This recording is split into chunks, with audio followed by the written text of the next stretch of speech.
Buen día, buena tarde, buena noche, según nos estén escuchando. En este primer encuentro que tenemos para el podcast nos acompaña Gerson Hola, ¿cómo Rincón. están? Gerson es licenciado en física, egresado de la Universidad Pedagógica Nacional. Actualmente es profe de varias materias en el Colegio Moderno John Dewey. Y pues bueno, hoy estaremos conversando en torno a la física y la filosofía. Tenemos algunas preguntas para realizarle a Gerson. No sé si quieres decirnos algo antes de comenzar con las preguntitas para darnos a la conversación. Pues en principio pues me siento muy agradecido de pronto compartir este espacio, de hablar un poco de cómo la filosofía y la física pues de pronto pueden tener un punto de encuentro, que incluso creo que es más allá de un punto, ¿sí? Creo que realmente son áreas muy transversales y que de alguna u otra manera nos permite construir una mejor imagen del mundo, no solo desde quizás lo pragmático, sino también desde nuestra imagen como seres humanos y como personas que habitamos acá. Epa, epa. Bueno, la primera pregunta que teníamos como planteada previamente junto a Gerson y que pues vamos a desarrollar aquí es una pregunta, son dos preguntas. En un primer momento es ¿qué hay de filosófico en la física y cómo se encuentran y aportan la filosofía y la física? O sea, también cómo se retroalimentan, viene siendo la cuestión, cómo se aportan ambas disciplinas. Entonces, Bueno, digamos que frente a la primera pregunta, ¿qué hay de filosófico en la física? Pues en general podríamos pensárnoslo en principio desde un punto de vista histórico, ¿cierto? Digamos que la física como la conocemos actualmente no es algo muy antiguo, realmente física como tal se conoce desde el siglo XIX. Sin embargo, el estudio de la naturaleza realmente se lleva desde mucho antes. Antes podríamos decir que lo que conocemos como física se podría decir que era filosofía natural, ¿sí? Y desde ese contexto histórico pues nos podemos parar de que las personas que se encontraban pues entendiendo el mundo dividía pues la forma de entender el mundo desde dos perspectivas, uno desde la experiencia y otro desde el pensarse de pronto unos principios con los cuales se entendía el mundo, ¿cierto? Entonces aquí es donde de pronto hay un punto de encuentro porque claro, si uno lo piensa primero desde la física, bueno, la física como disciplina empezaría desde el siglo XIX, pero si es que tiene filosófico, podríamos de pronto abarcarlo desde un sentido más amplio de la ciencia, desde el mismo comienzo, creería que pues son dos caminos que van de la mano, que realmente el hecho de cómo nosotros intentamos comprender el cómo se creó el universo, de pronto cómo nosotros entendemos, ¿cierto?, algunos procesos o fenómenos de la naturaleza y cómo nosotros a través de la física podemos intentar responder preguntas un poquito más a conceptos complejos, la vida, la conciencia, pues llega a tener de fondo un trasfondo muy filosófico bastante amplio. Y ahora, ¿cómo se encuentran y aportan la filosofía y la física? Bueno, acá puede que sea un poquito más amplia la respuesta. Primeramente, pues es importante tener en cuenta que todas las ramas pues de la filosofía que podríamos comprender, bueno, voy a intentar nombrar algunas, de pronto la epistemología, la lógica, la estética, ¿cierto? Todas ellas están ahí presentes en varios grados. Por ejemplo, la lógica, realmente digamos que la lógica se encuentra casi en todos los procesos que nosotros llevamos a cabo. Y bueno, de pronto en la física puede llegar a ser complejo porque en principio la lógica que nosotros llevamos es una lógica inductiva. Nosotros siempre estamos pensándonos es primero un proceso, como nosotros ese proceso pues realmente lo vivenciamos constantemente, lo estamos experimentando, ¿cierto? Pero dicho proceso no solamente se está experimentando, sino que se lleva a cabo un análisis profundo de él. Entonces, por ejemplo, el hecho de cómo funcionan los materiales, ¿cierto? Entonces, el hecho de que un material sea elástico o no sea elástico nos lleva a pensarnos primero, a observar, ¿cierto? ¿Por qué un material puede ser elástico y no? Coger y empezar cada uno de los materiales que nosotros conocemos y empezar a probar con cada uno de ellos, ¿cierto? Y empezar a crear, ahora sí, lo que podríamos considerar como enunciados, ¿cierto? que un material es elástico, un material no es elástico, y de acuerdo a ello pues empezar a crear pues una proposición, un silogismo más general de acuerdo a qué condiciones debe tener un material para que sea elástico. En ese caso pues creería que la lógica está presente en ese sentido. Ya pues si uno lo vincula desde la parte matemática, ¿cierto? O sea, si realmente uno intenta agregar esa cuestión más, de pronto que a la gente le da pánico, ¿no? Que no, yo por qué voy a estudiar física si esa cosa tiene ahí un montón de matemáticas y un montón de números que pues de pronto lleguen a ser incomprensibles. De pronto lo bonito de la física es que hace visible, hace de pronto tangible todas esas fórmulas o todas esas, pues más que fórmulas como enunciados, como proposiciones, teoremas que fundamentan desde la matemática. Eso es algo bonito porque nosotros observamos que, no sé, el hecho de ver una ecuación cuadrática pues va a estar presente en el lanzamiento de un proyectil, que es algo que pues todo el tiempo, sea en el fútbol, acá que estamos nomás viendo ahí un juego de tenis, está ahí presente, ¿cierto?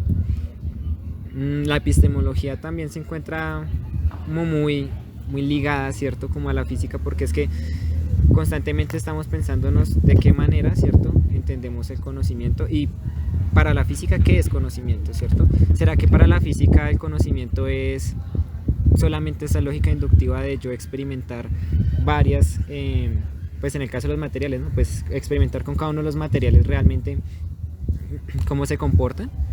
O el conocimiento realmente en la física es llegar a enunciados generales en los cuales yo pueda deducir cualquier cosa.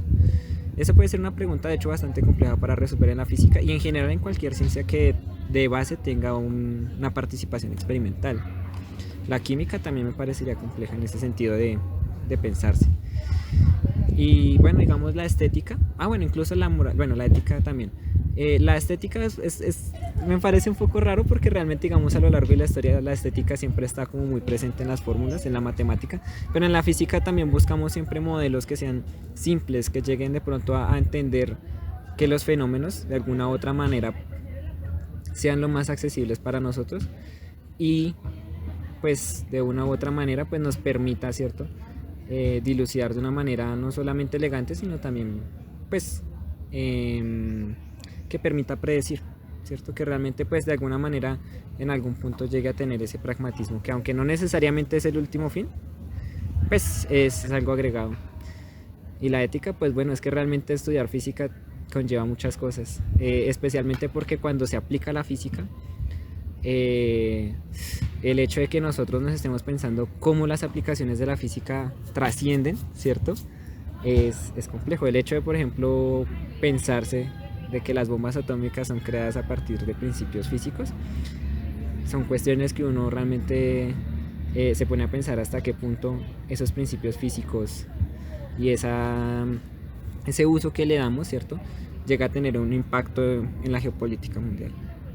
Eso es algo que es preocupante, el hecho de que nosotros también a veces hagamos ciencia, hagamos física sin tener un fundamento ético. Y ahí también es donde la filosofía y la física deben tener un punto de encuentro. Creo que más que obligatorio, porque realmente los principios físicos tienen un poder muy grande y pues el hecho de que nosotros no sepamos qué consecuencias pueden tener en los usos que se le da, pues realmente podría simplemente acabarnos. Entonces, pues digamos, esa sería como mi respuesta en principio. Pues se podría profundizar más, pero por ahora... A mí me surge una pregunta respecto a esta forma como, digamos, como hay un encuentro entre lo filosófico, ¿cierto? O más bien lo filosófico no, creo que esa pregunta sería para más adelante, y ese término más bien.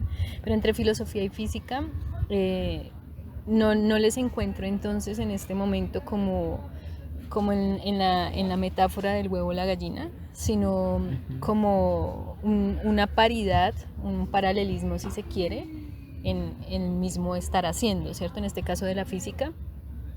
Y pues hay algo que me llama la atención siempre, pues en reflexiones previas respecto a lo interdisciplinar, ¿no? Porque en este sentido, con todos estos abordajes filosóficos que llega a ver desde lo ético, lo moral también, lo lógico, la estética y lo político, que está como en el ejemplo, valga la redundancia, en el ejemplo de de las bombas atómicas o de todas estas cuestiones que han auspiciado los grandes exterminios en el mundo y que actualmente se están utilizando, tiene que ver con la pregunta puntual sería respecto a este ejercicio interdisciplinar en donde hay un encuentro paralelo nuevamente. ¿Cómo se puede articular en un conocimiento específico de la física? O sea, si nos podrías dar como un ejemplo, aparte de los que ya habías dado, en el ámbito ya mucho de lo educativo, ¿cierto? De esa enseñanza de la física, ¿cómo aparece un elemento de filosofía ahí? ¿Cómo podrías de repente ejemplificar que estás, digamos, haciendo física, ¿cierto? No sé si haciendo filosofía, porque eso es un debate muchísimo más amplio y además propio de la disciplina y todos sus debates internos y cuestionamientos, pero si hay un ejemplo como concreto en un hacer dentro del aula, en este caso, desde tu experiencia docente, ¿cómo podríamos ver que está apareciendo eso de filosofía en una clase de física que estés dando? Y bueno, digamos, en ese caso, bueno, yo tengo una ventaja de pronto, y es que, pues como no solamente me desempeño en el área de física, sino también en el área de tecnología, pues directamente esta cuestión de que les comentaba de la aplicación, pues es algo que se vivencia directamente. Pues ejemplos, podría dar varios, creo que me va a centrar en dos. Uno es frente a la mecánica clásica, que a veces es como el coco de los chicos, que realmente a veces parece ser como lo más aburrido para ellos, porque pues, pues generalmente suele mostrarse como un mundo de cajitas, de planos, de poleas, que a veces parece que no tienen ningún sentido realmente el por qué se está generando. Y el segundo tendría que ver con la idea de átomo, el cómo a veces introducimos las cantidades termodinámicas, cómo entendemos a veces el mundo y la materia, en el cual pues digamos el átomo pues tiene ahí un papel fundamental. Entonces bueno, digamos en el primero, en el caso de la mecánica clásica, bueno, a veces es curioso porque, vuelvo y digo, muchas veces los docentes, de pronto me podría incluir, que en algún momento también fui, nos quedamos como en ese mundo de cajitas, en ese mundo de poleas, en ese mundo de resortes que solamente están en un papel. Y pues llega el momento donde uno dice, bueno, realmente me parece importante que ese mundo de cajitas, ese mundo de, sí, como de fantasía que está en un papel, pues realmente observémoslo, miremoslo cómo se podría, pues digamos, experimentar, ¿cierto? Es curioso porque cuando nosotros iniciamos en la mecánica clásica, generalmente empezamos por algo, y es las herramientas matemáticas, cómo funcionan los vectores, de qué manera estamos pensándonos, pues cómo estaría ubicada una fuerza, ¿sí? Pero no nos pensamos realmente algo más fundamental, y es las ideas que permiten a nosotros, por ejemplo, pensarnos la idea de un vector. Entonces, algo que me parece importante a los chicos cuando iniciamos las clases es, bueno, la mecánica clásica, ¿desde qué punto de vista o qué objetos de estudio tiene? Entonces resulta que nosotros, realmente el objeto de estudio de la mecánica clásica no es ese mundo de cajitas, colocar un montón de ejercicios, no, esa no es la idea. Nosotros siempre estamos bajo la interacción de 4 elementos que realmente son muy difíciles de definir y que tienen un trasfondo muy fuerte, que son el espacio, el tiempo, la interacción y la materia. ¿Listo? Entonces, claro, cuando yo llego y le digo a los chicos, bueno, ¿tú qué idea tienes de espacio? Realmente nosotros podemos pensarnos una idea de espacio sin tener en cuenta las otras 4 entidades, porque acá de pronto podría ser como, pues un ejemplo, digamos, en la clase de ellos yo les decía, si nosotros tenemos un teatro, ¿qué hace al teatro un teatro? ¿El espacio como tal o las personas que están ahí interactuando y que permiten que se desarrolle, pues, el acto de, pues, sí, pues, de interactuar entre ellos y generar una obra de teatro, ¿cierto? Porque esa pregunta es una pregunta que se daba desde el siglo XVII. Realmente, digamos, para Newton, el espacio y el tiempo son cuestiones realmente muy, ¿cómo decirlo? Realmente cuestiones absolutas. El tiempo y el espacio van a estar ahí presentes así nosotros estemos o no estemos, así las montañas estén o no estén, así los planetas estén o no estén. Pero entonces ahí es donde vienen esas preguntas de, ¿y yo me puedo realmente imaginar un espacio en el cual no hay nada? ¿Yo me puedo imaginar un tiempo en el cual pues yo no observo el cambio o el transcurso de algo? puedo imaginarme el espacio y el tiempo como dos cosas separadas, ¿cierto? Esas son preguntas muy difíciles de responder y que a veces los chicos, pues pasamos, hasta los docentes pasamos por alto, porque realmente nosotros estamos más pensando en, no, pero es que yo necesito que el chico entienda vectores. Pero es que si el chico, por ejemplo, no entiende que hay una idea previa de que el espacio que nosotros constituimos lo estamos pensando como un absoluto, que de alguna manera el espacio tiene un punto de origen que nosotros podemos colocar a voluntad. ¿Cuál es el centro del universo? ¿O cuál es el punto de referencia con el cual nosotros comparamos las cosas? Eso también es algo muy difícil, porque los chicos, en principio, como que ellos pueden entender qué es la idea de un plano cartesiano, pueden entender cómo se están ubicando los vectores, pero no entienden realmente que nosotros, ese punto de referencia que nosotros colocamos como origen, puede ser cualquier lugar, puede ser nuestro ombligo, puede ser, por ejemplo, allá la casa que se encuentra en algún lugar, puede ser pues un parque, ¿sí? Realmente el punto de referencia lo colocamos y con respecto a él es que comparamos, con respecto a él es con el que decimos las distancias. El hecho de que nosotros podamos convertir el espacio en cuadraditos no es algo trivial, realmente es una cuestión que también le costó mucho a los científicos previos a Newton el pensárselo. El plano cartesiano no es algo que nosotros podamos considerar como trivial, porque el hecho de que se geometrizara el espacio, sí, que nosotros seamos conscientes de que el espacio lo podemos subdividir en pequeñas cuadrículas, en pequeños cubos, es una herramienta poderosa que antes los griegos no usaban. Los griegos realmente, cuando querían hacer geometría, en ningún momento se pensaba en la idea del espacio como algo que podíamos subdividir, sino lo pensaban como un todo. Entonces ahí existen figuras, tienen longitudes, tienen todo esto, pero realmente el hecho de que nosotros coloquemos un origen y podamos generar medidas, ahí es donde está lo interesante. Y eso lo crea pues básicamente, pues de pronto acá puede que erre, pero digamos que Descartes pues basa la idea es en eso, en pensarse la geometría como una base de la razón, ¿cierto? Y el espacio básicamente, a pesar de ser un ente físico para Newton, ¿cierto? Tendría su mayor poder en esa idea más racionalista de que nosotros lo podamos subdividir, a pesar de que acá pues el aire, no sé cómo decirlo, como el frente que nosotros tenemos no esté así propiamente hecho cubitos, ¿cierto? Sí me lo puedo imaginar si coloco un punto de referencia desde el cual yo puedo generar esas medidas, y eso es algo que para los chicos es difícil de entender y nosotros pasamos por alto, y es una idea compleja pensarse lo mismo, espacio, tiempo. Ahora si nosotros empezamos a colocarles cosas, entonces yo estoy colocando un punto de referencia, pero el punto de referencia, ¿qué es? Si yo me imagino un espacio sin nada, ¿cómo voy a colocar un punto de referencia? Es muy difícil, ¿sí? Entonces ahí es donde entramos la interacción entre la materia y el mismo espacio. Yo puedo considerar un punto de referencia si tengo un cuerpo, pero también es un punto de referencia porque hay otros con los cuales yo puedo comparar. Ahora, ¿será que y así puede uno seguir hilando más preguntas que son cada vez más difíciles de responder? Porque entonces uno empieza a decir, bueno, y si todos tres objetos están imaginémonos tres cuerpos, ¿cierto? Que están ahí en movimiento en ese espacio. Tenemos tres bolitas ahí con las cuales pues nosotros estamos ahí pensando, ¿no es cierto? Ese espacio. Pero si las tres están en movimiento, ¿cuál es mi referencia? ¿Bajo cuál yo me puedo como marcar, ¿cierto? Que ese es el punto con el cual yo tengo que comparar. Entonces, esas cuestiones, vuelvo y digo, son muy, muy complejas. Ahora, la idea del tiempo. Nosotros, ¿cómo podemos considerar la idea del tiempo sin que haya una idea de cambio? O sea, si yo no tengo un objeto que, por ejemplo, observo que haya un cambio en su posición, que haya un cambio de pronto en su forma, que haya, ¿sí? Si no observo cambio, es muy difícil tener una idea de tiempo, por lo menos desde una perspectiva clásica.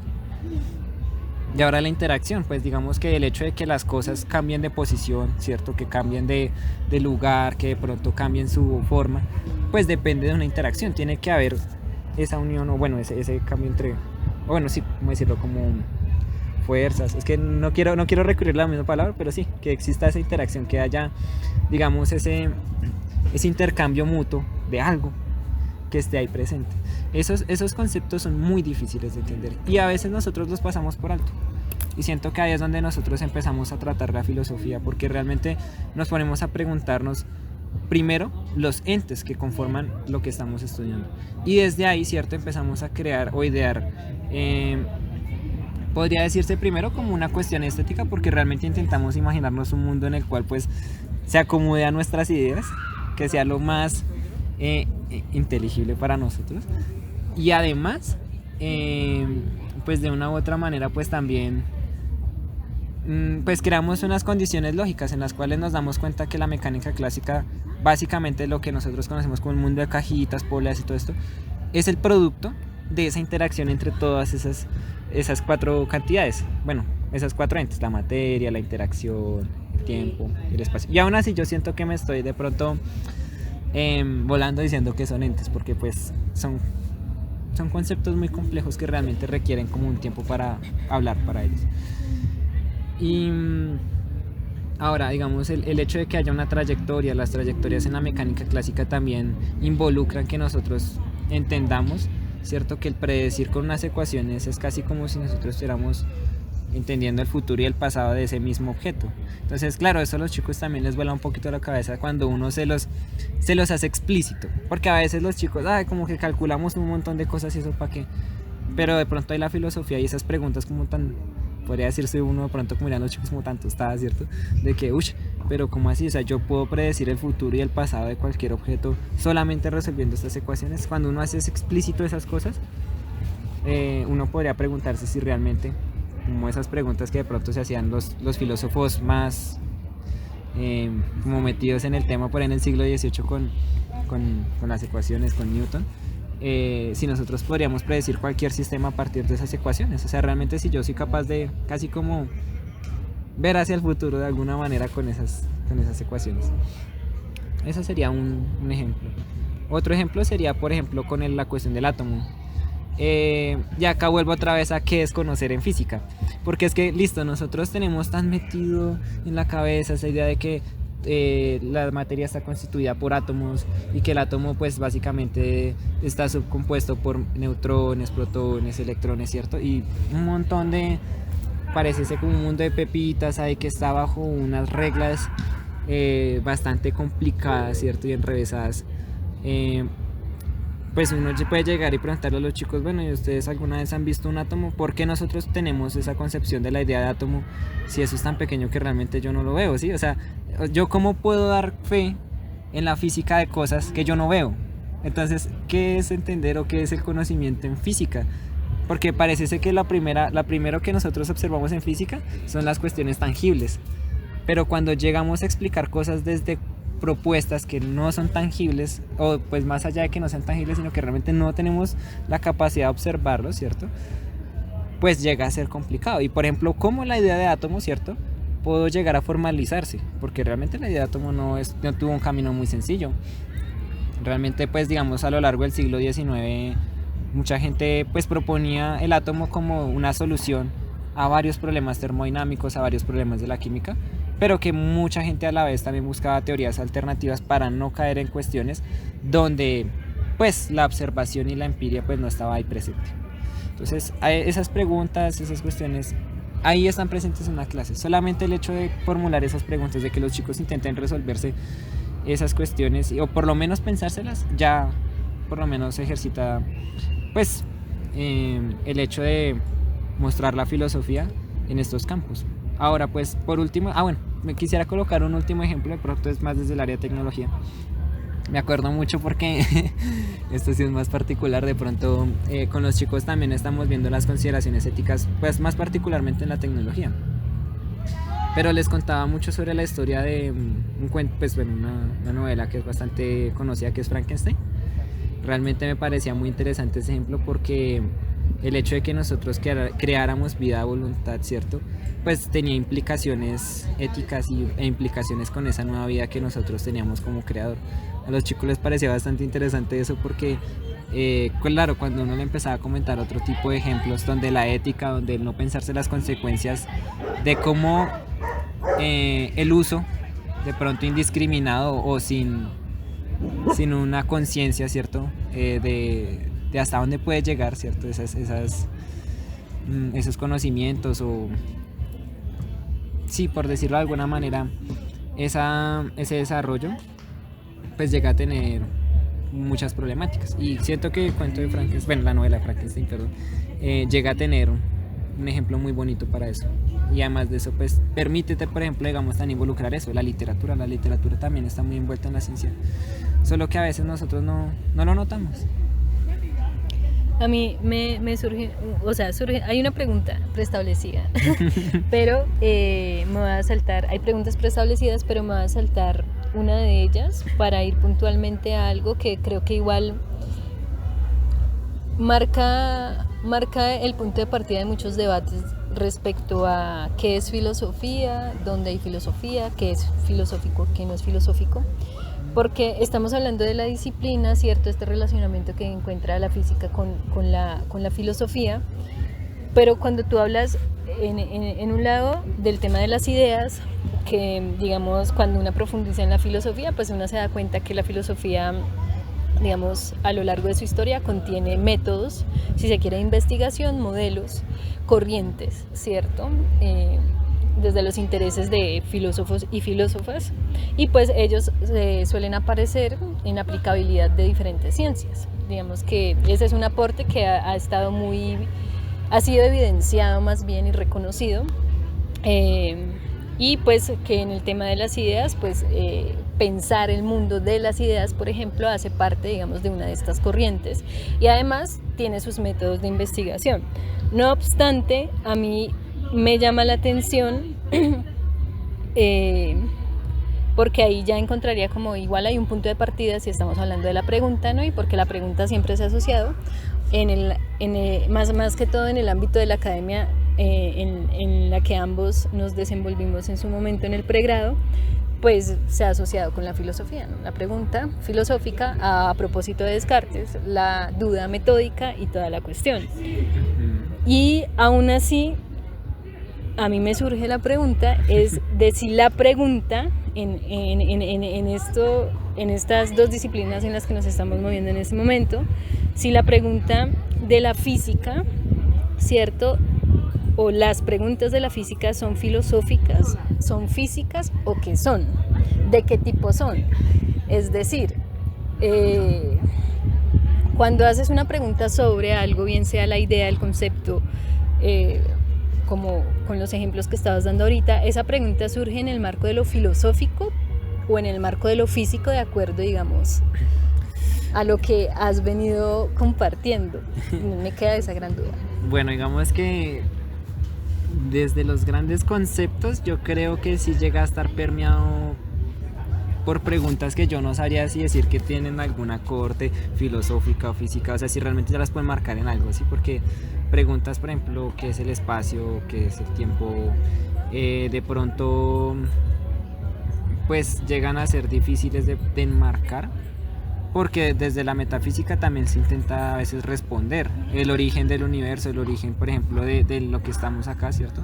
Sí. Son preguntas que a veces pues pueden de pronto trascender no solamente a estar dentro de la física, ¿cierto? Cuando yo puedo decir que realmente una pregunta está enmarcada en la física, cuando nosotros, y bueno, de pronto acá es donde puede distanciarse un poquito de pronto desde la filosofía general, ¿cierto? Y es que nosotros pues desde la física intentamos responder es el cómo, porque el responder un por qué en la física es difícil. O sea, si yo te digo ¿por qué las flores de acá son moradas? Pues probablemente yo no te puedo decir el por qué, pero sí te puedo decir el cómo o el mecanismo por el cual sí se ven moradas. ¿Listo? Entonces, de pronto ahí es donde las preguntas puede que tengan su raíz en cuestionamientos filosóficos, ¿cierto? Pero cuando nosotros vamos a resolverlos desde la física, es cuando nosotros nos centramos en el mecanismo del fenómeno. Nosotros entendemos, ¿cierto? Que aunque no entendemos, o sea, intentamos pensarnos qué es el tiempo, qué es el espacio, al final, ¿qué es lo más importante para nosotros? Los mecanismos que están presentes ahí.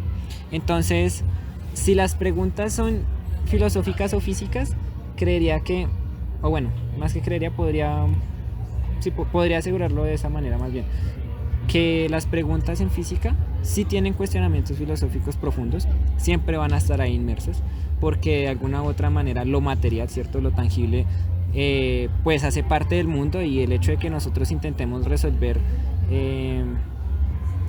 no sé, desde otros conceptos complejos, como puede ser de pronto qué es el bien, qué es el mal, ¿cierto? También nosotros podríamos pensárnoslo desde lo tangible, desde lo natural. Pero cuando ya nos enmarcamos desde la disciplina científica, pues digamos que hay por cuestiones más de practicidad, siempre en la física nos vamos a encerrar es en el cómo son los mecanismos en los cuales se enmarcan, ¿cierto?, los fenómenos físicos. Entonces, responder, por ejemplo, el por qué el origen se originó, pues no sabría decir por qué el universo se originó, ¿sí? Pero el mecanismo sí es algo que se busca entender.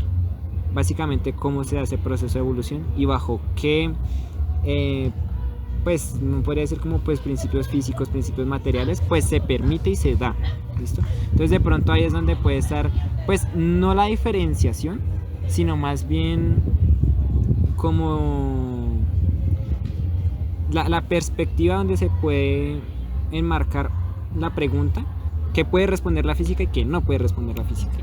Porque ahí es donde de pronto podemos estar, pues no el choque, sino donde pues no, de pronto la física no tiene la posibilidad de responder. Porque es que no, tristemente digamos las ciencias están limitadas a lo material y al mecanismo. Porque el responder por qué es muy complejo desde la física y siento que ahí es donde pues la filosofía tiene algo muy bonito y bueno, de pronto ahí coloco como pues de pronto la voy a citar mal, pero pues digamos es una frase que colocaba Erwin Schrödinger cuando iniciaba su libro de ¿qué es la vida?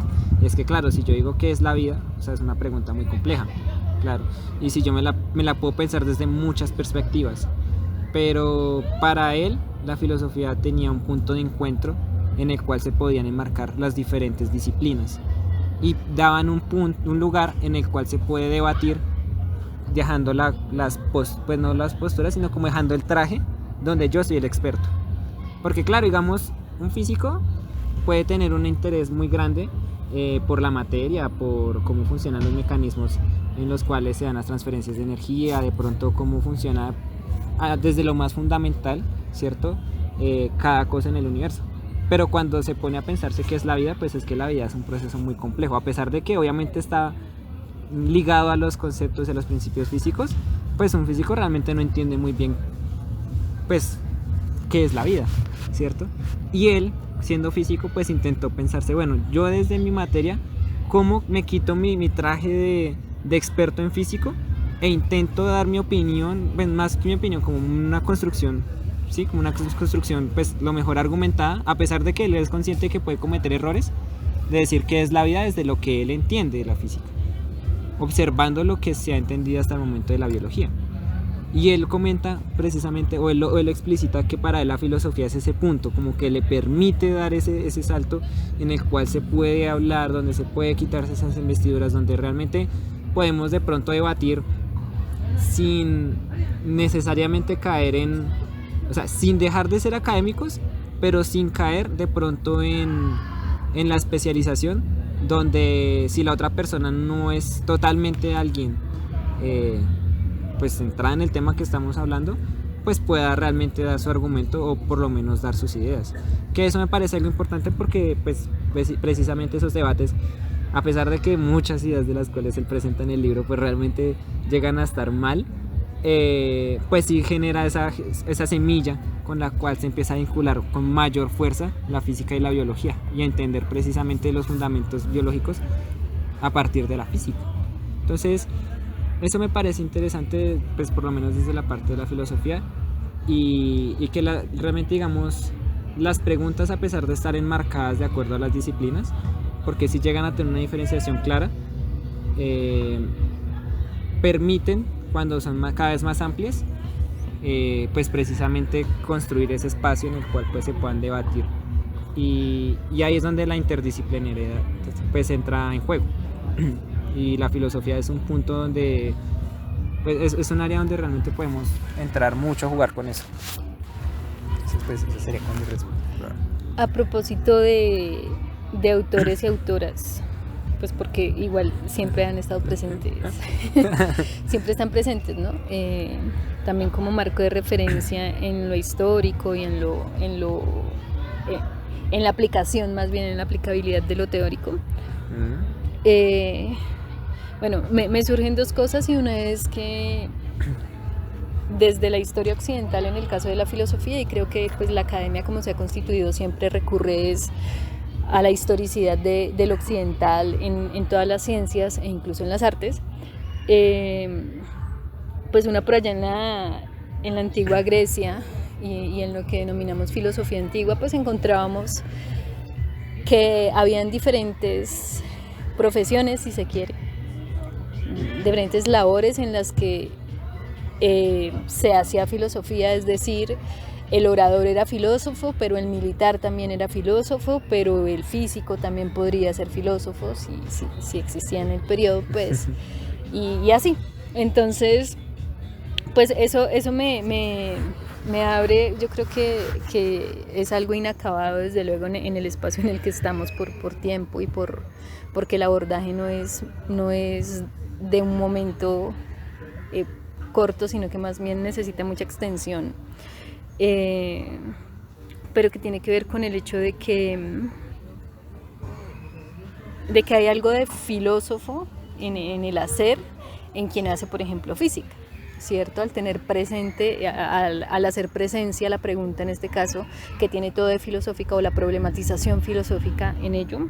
Esto pues desde el campo y desde el ámbito de las ideas y lo epistemológico me atrevería a decir, pero que en el caso, pues desde la perspectiva que yo tengo y el trabajo que he venido realizando, pues no es lo único que hace la filosofía, ¿cierto? La filosofía no solo pregunta, o no solo se mantiene en el campo de las ideas. Ahora bien, yo me pregunto qué filósofos y filósofas hacen parte del proceso de formación en física, desde tu experiencia, desde luego, porque pues como licenciado en física, digamos, ha de haber una formación con particularidades a quien estudia solo física, en cuanto a que tenemos el componente de lo pedagógico, lo educativo, pero ¿cuál es el acercamiento desde esa formación para ser licenciado en física que tú tienes con la filosofía o con filósofos, en donde concretamente tengas que recurrir a elementos de la filosofía para comprender elementos de la física? Como qué autores y autoras tienes en el radar.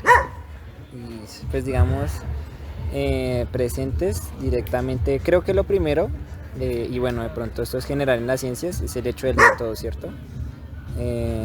Hay uno, pues el autor más conocido frente al método siempre va a ser Descartes. Digamos que Descartes siempre va a estar presente en el radar de cualquier persona que estudie ciencias, porque el hecho de cómo él crea pues esa duda metódica y ese proceso por el cual pues él básicamente pues también sí como que genera ese proceso, es muy utilizado también en la ciencia, ¿cierto? El método científico parece a veces como pues no una copia propiamente, pero sí tiene de base pues esa duda metódica que propone Descartes, ¿cierto? Sin embargo, el método constantemente va a estar en desacuerdo de acuerdo, ¿cierto?, a la finalidad del conocimiento, ¿cierto? Entonces, Francis Bacon, por ejemplo, es otro filósofo que es muy interesante y es importante ahí. ¿Por qué? Porque él es de las primeras personas que pues, al finalizar la Edad Media, ¿cierto?, de pronto saca de las esferas de la ciencia este asunto de que todos son ideas racionales, ideas que están acá presentes, sino que de alguna manera los artesanos, las personas de pronto de la práctica, también hacen presencia en la ciencia, hacen presencia en cómo entendemos el mundo, y que también están intentando resolver esas preguntas tan complejas, ¿cierto? Bueno, resolver es un decir, ¿no? Pero pues acercarse como a acercarse a entender pues un poquito mejor, ¿cierto?, esas preguntas y pues llegar a algún lugar, se podría decir, ¿cierto? Entonces Francis Bacon me parece que también es una persona importante por el mismo hecho. De pronto no parece, pero la propuesta que él hace, donde la experimentación tiene un papel más importante también en la ciencia, es un punto donde el método también va a encontrar refinar pues básicamente la base, ¿cierto?, de él mismo. De pronto lo voy a pronunciar un poquito más, pero es Feyerabend, que precisamente sería como la antítesis de todo esto, ¿cierto? Porque pues él de alguna manera está en contra del método, de alguna manera pues él propone una cuestión donde encuentra que que ese método científico pues puede llegar a ser como muy general, de pronto muy abierto a cualquier situación, y de pronto busca cómo entender o crear un método que sea más propio de la ciencia, que se salga de esos pasos, porque tristemente no todas las investigaciones científicas pues caen bajo la misma metodología. De pronto es algo que está extendido, pero está mal pensado realmente, porque no se investiga de la misma manera cuando uno está en física, cuando uno está en biología, ¿cierto? A cuando se investiga de pronto en química, porque es que tristemente las ciencias tienen sus particularidades y requieren de esas particularidades tenerlas presentes en su método. Que la base de pronto siga siendo muy parecida es diferente, pero cada una de ellas va a tener sus particularidades y requiere de pensarse de ellas y sus diferenciaciones. Eso frente a los métodos, ¿cierto? Pero ya desde ahí para adelante podríamos pensarnos Kant también es una persona que está ahí muy presente de pronto con esta idea que les comentaba del espacio y del tiempo. Digamos que él tiene unas perspectivas bastante diferentes a un ente físico. Realmente para él parece que son cuestiones más acá de la cabecita. Pero sigue siendo algo interesante porque esa idea de espacio y tiempo pues él la trabaja, entonces también es un autor que se suele como revisar. Leibniz, ese señor realmente también es interesante porque es la contraposición a Newton en todo sentido, o sea, tanto en el cálculo como en la perspectiva como él cree que el mundo tiene sus bases, ¿cierto? Porque es que para Leibniz, por ejemplo, a diferencia de Newton, para Newton los tres entes fundamentales realmente para él eran como la materia, el espacio y el tiempo, pero la interacción era el que estaba en común entre Leibniz y Newton. Pero para Leibniz el mundo se fundamentaba desde lo metafísico, no desde lo físico. Entonces él consideraba que el mundo estaba constituido a partir de unas cosas que se llaman mónadas, que se les llamaban como puntos de fuerza. Y para él la fuerza no es lo que nosotros consideramos como fuerza realmente, sino más bien es una cantidad que se conservaba en cualquier evento físico. Y había otra cantidad que se conservaba que él le llamaba la vis viva. Sí, la vis viva. Espero no confundirme, pero sí sé que son tres. Entonces 2 de ellos son análogos, o se puede decir que son muy parecidos a lo que ahorita conocemos como la energía y el momento lineal, porque son cantidades que se conservaban en las colisiones, ¿cierto? Y la monada sería como ese punto de fuerza fundamental que constituía pues de alguna manera el universo. Claro, digamos, ahí hay algo interesante porque están como esas perspectivas, ¿cierto? Entre cómo nosotros entendemos el mundo desde de pronto algo metafísico y algo físico, pero que aún así, a pesar de que Leibniz lo propone desde algo metafísico, está intentando explicar lo físico desde lo metafísico. Leibniz es un sujeto bastante interesante de pronto para entender y leer frente a él. Desde ahí pues digamos no sé, pues digamos Emmy Noether es una matemática que me parece muy interesante también frente al pensamiento filosófico que se está creando.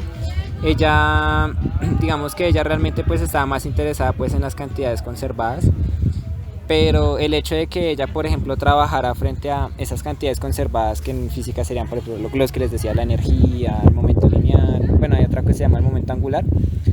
Esas cantidades conservadas pues son las que definen el sistema físico en el cual nos encontramos.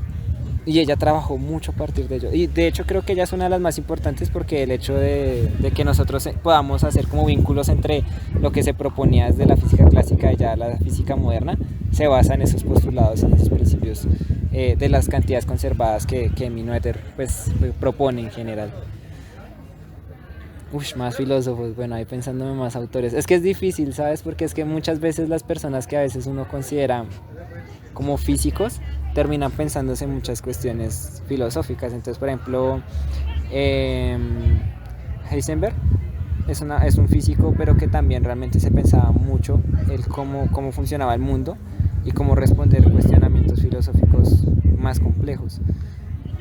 Me parece que ahí es donde de pronto, no sé si la barrera se pueda de pronto como romper un poquito, porque todas estas personas que nombro de alguna manera estaban metidas en el tema. O sea, Descartes también quería entender cómo funcionaban los mecanismos de la naturaleza. Leibniz también. Pues Kant no sabría decirlo si tan metido en el tema estaría, pero realmente digamos a él también, pues por lo menos los conceptos fundamentales están ahí presentes. ¿Qué otro filósofo? Hume. Hume también es una persona importante por el mismo hecho del pensamiento empírico. Realmente este asunto de cómo nosotros coleccionamos pues las experiencias y de alguna manera pues somos conscientes de que esa colección de experiencias son las que nos da pues a entender, ¿cierto? Cómo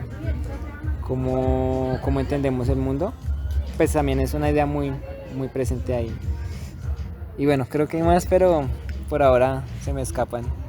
Yo cerraría, yo creo que ya con la última inquietud, incertidumbre, algo que puede quedar abierto, ya no sería una pregunta, pero sí es un comentario y si tienes algo al respecto que decir sobre ello.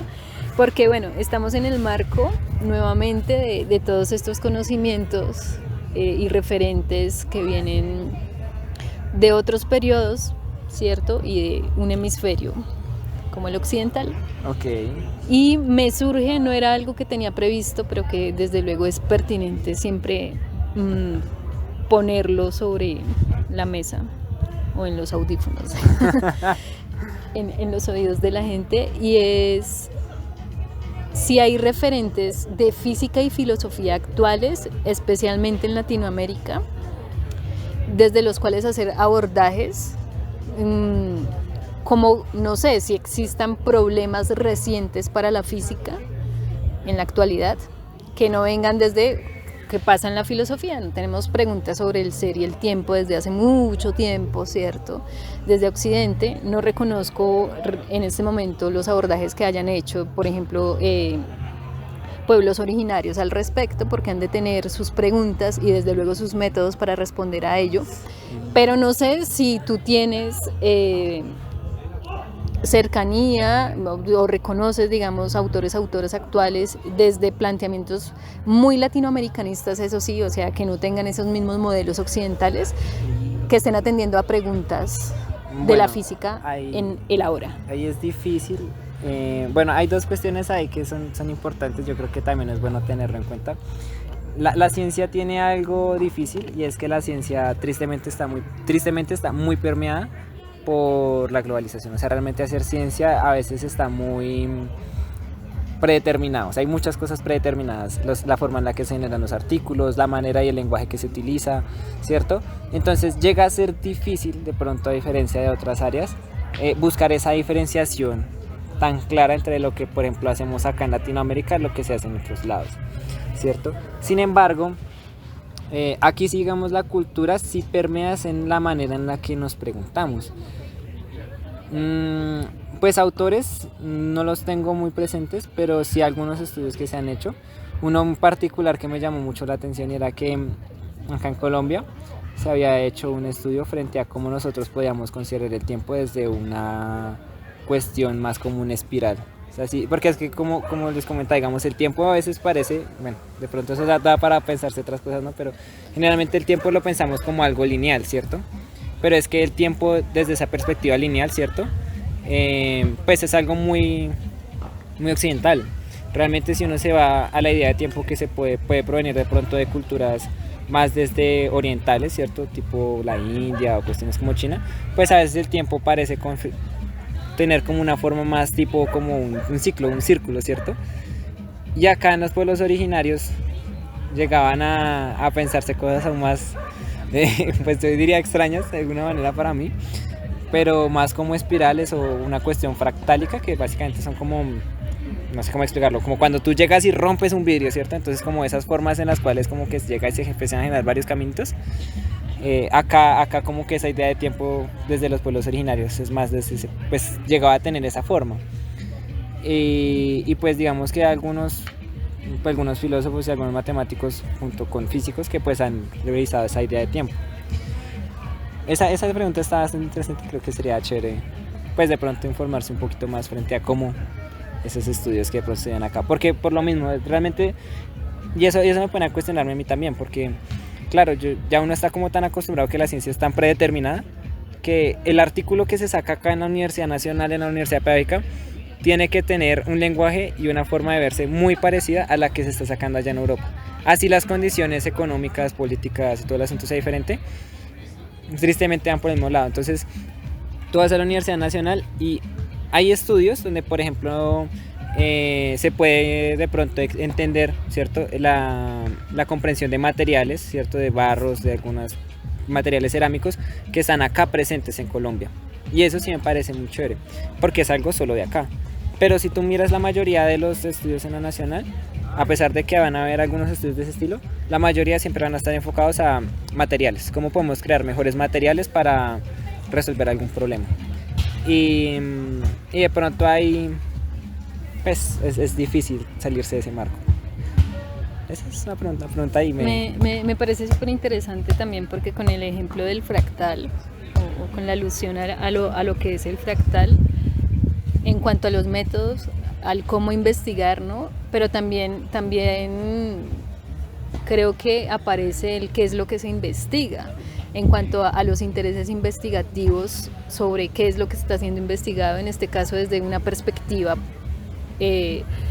pues como la que se puede tener reconociendo los pueblos originarios de Latinoamérica, ¿no? Y la pregunta es muy corchadora. Es corchadora, sí,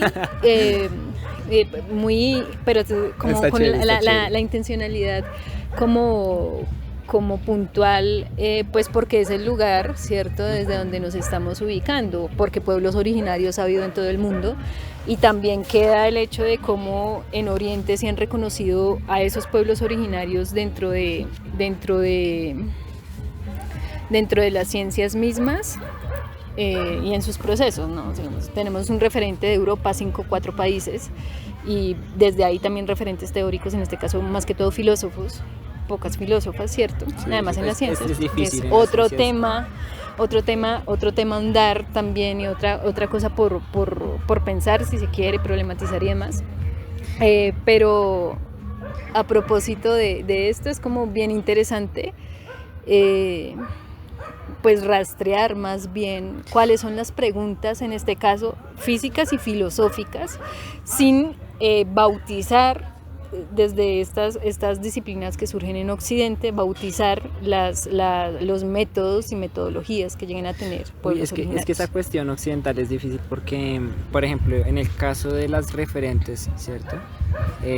Ya cuando yo hablo de las referentes, ¿cierto? Es difícil porque en Occidente muchas veces las científicas parece que siempre estaban relegadas a algo y era como las traductoras, las personas que de pronto estaban ayudando generalmente al esposo en sus investigaciones, que obviamente ellas dan sus ideas, pero que pues tristemente sí se ven muy, muy opacadas por este asunto de que en la ciencia sí es muy marcado de pronto el hecho de la figura. Pero pues lo que digo, creo que por el momento de pronto por lo que estoy como algo nervioso, pero hay bastante, yo creo que cuando uno ahonda en la historia de las personas que ayudaban a traducir, uno se da cuenta que esas construcciones que a veces uno asocia a una sola persona terminan siendo construcciones de mucha gente. De pronto es algo bonito de la ciencia, y es que, pues no bonito, pero que me parece interesante de la ciencia, no, pues es bonito, pues quitando un poquito de lado esa parte quizás un poco machista, pero es que la construcción de la ciencia es muy grupal, o sea, realmente es muy difícil pensarse la idea del científico como alguien que está solo, porque la ciencia solo progresa cuando realmente hay un conjunto de personas. Cuando nosotros tenemos la imagen de un referente, de alguien como, no sé, Newton, Maxwell, como esas personas siempre van a tener detrás mucha gente que ya investigó, que ya la embarró, incluso la misma familia, como pueden ser las esposas, también estaban presentes ahí. Entonces, pues es un proceso que prácticamente es de una comunidad. La ciencia es algo que se construye en comunidad y que a veces pues también caen esas imágenes, ¿no? Pero me gustan mucho esas preguntas porque, claro, cuando uno lo trae al contexto colombiano, a veces la ciencia parece no tener un contexto importante. A pesar de que ahora, pues si uno se pone a pensar, no sé, científicos acá en Colombia, el billete de 20.000 pesos que estaba antes previamente, pues era un astrónomo colombiano que pues tenía pues interés frente al estudio de la luna, pero que de hecho estaba muy en contra de las ideas propuestas por Einstein. Y realmente muy poca gente conoce que ese señor fue alguien ahí que estaba estudiando ciencias, que estaba acá presente. Es difícil, yo creo que es difícil también darle como un papel y un nombre a veces a Latinoamérica en ciencias porque, vuelvo y digo, la globalización de cómo nosotros entendemos la ciencia y además de eso, pues la fuerza que tiene lo occidental en la investigación es difícil, pero muy, muy emocionado con las preguntas. Bueno, estamos precisos con el tiempo. Pues primero que todo, te agradezco un montón por haberme compartido también los conocimientos, dar apertura también a un montón de preguntas que están por resolver, investigaciones por realizar también en el ámbito interdisciplinar, de hecho. Para mí es muy, muy relevante este punto de pensarse, reitero, el que investigarían desde la física, en este caso pueblos originarios, ¿no?